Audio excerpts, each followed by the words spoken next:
Teman-temanku semuanya, banyaknya pertanyaan-pertanyaan yang dikirimkan kepada saya ya oleh klien-klien saya, baik yang lama maupun yang baru, yang mengalami keraguan tentang hal yang namanya sakit akibat santet. Jadi pertanyaan-pertanyaan begini teman-teman, apakah santet itu bisa dikembalikan? Dan apakah ilmu pelet itu bisa dikembalikan? Apakah teluh itu bisa dikembalikan? Nah, teman-teman semuanya, hal sifatnya energi yang dibuat ya dan dikirimkan kepada seseorang. Energi yang saya maksud di sini adalah energi negatif atau menggunakan bantuan roh-roh jahat atau bangsa jin atau mantra-mantra jahat, doa-doa jahat untuk membuat seseorang sakit ataupun celaka ataupun tidak bisa tidur ataupun hidupnya tidak nyaman. Jadi hal-hal yang sifatnya energi negatif atau santet atau ilmu pelet atau guna-guna tersebut itu bisa kembali teman-teman. Jadi jangan pernah risau. Jangan pernah risau, tetapi ada tetapi tergantung yang membantunya ya. Terkadang orang yang sakit akibat santet, akibat guna-guna, dia kelelahan di waktu karena belum menemukan penawarnya. Kalaupun dia sudah menemukan penawarnya, dia terkecoh kembali, masuk lagi ke dalam tubuhnya. Tapi sebelum saya melanjutkan tentang hal apakah santet atau ilmu guna-guna tersebut bisa kembali kepada pelakunya, silakan tolong bantu subscribe bagi yang belum subscribe ya. Saya tambah semangat membuat konten bila teman-teman mau dengan sudi mensubscribe video yang saya upload ya. Di bawah pojok video ada tulisan subscribe dan juga tekan notifikasi loncengnya agar selalu update video-video yang saya upload di handphone teman-teman ataupun laptop teman-teman semuanya. Dan jangan lupa tekan jempol atau like, meninggalkan komentar, dan juga membagi-bagikan video-videonya. Nah teman-teman semuanya, santet itu atau guna-guna atau sihir tersebut sifatnya menanamkan sesuatu ya. Dia menanamkan sesuatu ke dalam dirimu ya. Yang saya maksud di sini menanamkan sesuatu adalah memasukkan buhul sihir ya. Memasukkan buhul sihir, kalau saya bilang adalah ikatan. Menanamkan sesuatu ikatan ke dalam tubuhmu sehingga kau akan merasa tidak nyaman seluruh badan dan pikiranmu. Nah, yang saya maksud di sini menanamkan berarti ada yang masuk ke dalam tubuhmu lewat mulutmu atau makan atau minuman. Nah, ini ditanamkan ke dalam dirimu, di dalam perutmu, berupa yang hitam atau roh jahat. Ada yang orang kesurupan bila sesuatu sihir atau santet tersebut atau ilmu pelet tersebut ditanamkan ke dalam tubuh seseorang. Ada yang sifatnya bisa kesurupan dan ada yang tidak kesurupan. Tetapi di dalam permainan sihir seperti ini teman-teman, yang perlu kita ketahui adalah si korban ini akan merasa kelelahan di dalam waktu untuk mencari kesembuhan. Ada yang cepat mendapatkan penawarnya, ada yang sangat-sangat lama mendapatkan penawarnya.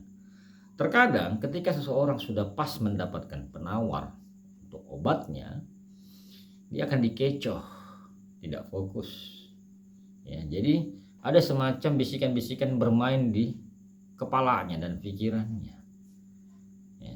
Ini yang namanya kesembuhan tertunda.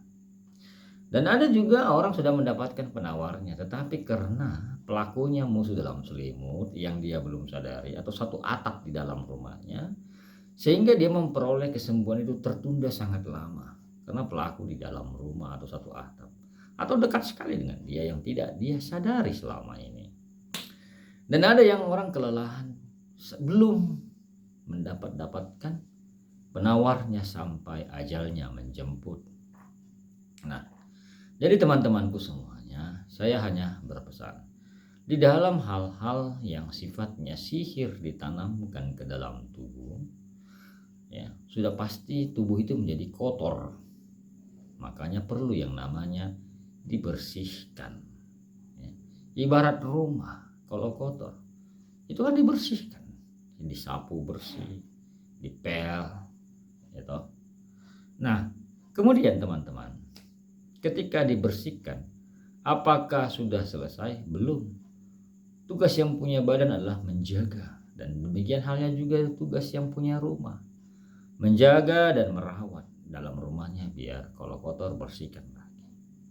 Terkadang kesabaran kita dituntut. Kesabaran seseorang yang sudah terkena sihir itu dituntut. Tetapi terkadang ya karena sudah terlalu sakit yang dialami, ada bahkan bukan hitungan bulan ya, hitungan tahun ya, yang belum menemukan penawarnya, sehingga dia kelelahan dalam hal waktu, kelelahan hati dan pikiran, kemudian kelelahan dalam hal biaya. Nah, sifatnya penyakit sihir atau santet atau guna-guna ini, dia yang paling utama adalah menghabiskan biaya yang sangat banyak bila belum mendapatkan penawarnya. Ya. Jadi teman-teman, karena timbul perasaan tidak percaya, kesini berobat, timbul tidak percaya. Ya. Akhirnya inilah yang membuat kehabisan nafas dana. Ya. Tetapi percayalah teman-teman, kalau ada sakit berarti ada obatnya, cuman waktu yang menjawab. Nah, jadi saya lebih cenderung ke arah yang namanya pembersihan dan pelepasan. Pembersihan dari dalam dan dari luar. Kenapa? Ketika tubuh seseorang sudah terkontaminasi dengan yang namanya energi negatif atau roh-roh jahat yang menaungi di dalam tubuh, itu harus secepatnya dibersihkan. Bila tidak, maka lama-lama akan menggerogoti dirimu, menggerogoti ragamu, terlebih menggerogoti pikiranmu. Nah, teman-teman semuanya, jadi ketika sihir tersebut sudah dibersihkan dari dalam dirimu, walaupun hanya 50%, itu tetap kembali. Ya. Apa yang di dalam tubuhmu yang kotor tadi, energi negatif atau setan tersebut yang bernaung di dalam tubuhmu, ketika itu dibersihkan, itu akan kembali dengan sendirinya ke pemiliknya atau pelakunya, ataupun yang mengirimkannya atau dukun yang mengirimkannya, atau yang meritualinya. Tetapi dengan catatan, bila yang membantu, yang membersihkan lebih di atas tingkatan yang memasukkan sihir ke dalam tubuhmu. Ya, itu catatannya. Jadi kalau dia masih di bawah dari yang membuat penyakit pada tubuhmu, maka percuma. Percumanya begini, nanti yang mengobatin itu akan jatuh sakit. Ya.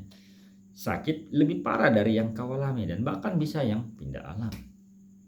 Nah, jadi teman-teman, sihir itu bisa kembali bila yang membantu membersihkanmu di atas pengetahuannya dari yang membuat penyakit atau ikatan sihir atau santet atau ilmu pelet tersebut di dalam tubuhmu.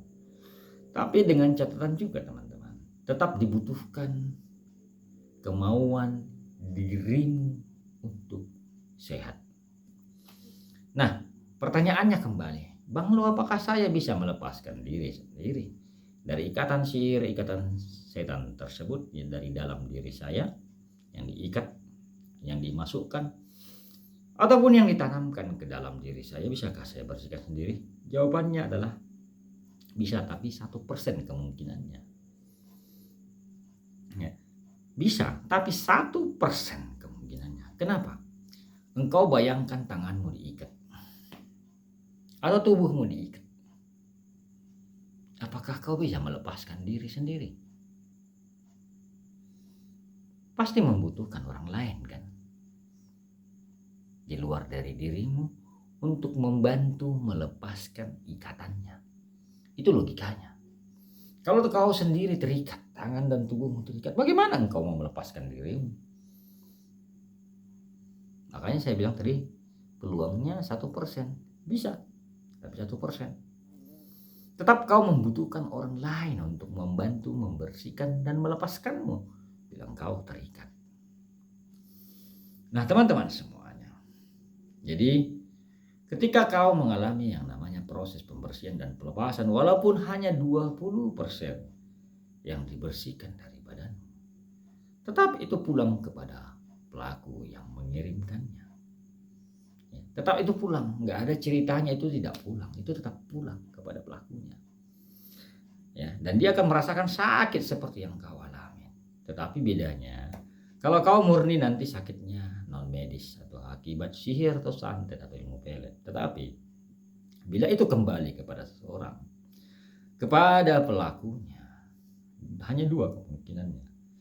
Dan yang terjadi padanya, satu, penyakit yang serupa yang seperti engkau alami. Yang kedua, dia akan tetap mengalami sakit yang namanya medis. Seperti itu juga penyakitnya, sakitnya.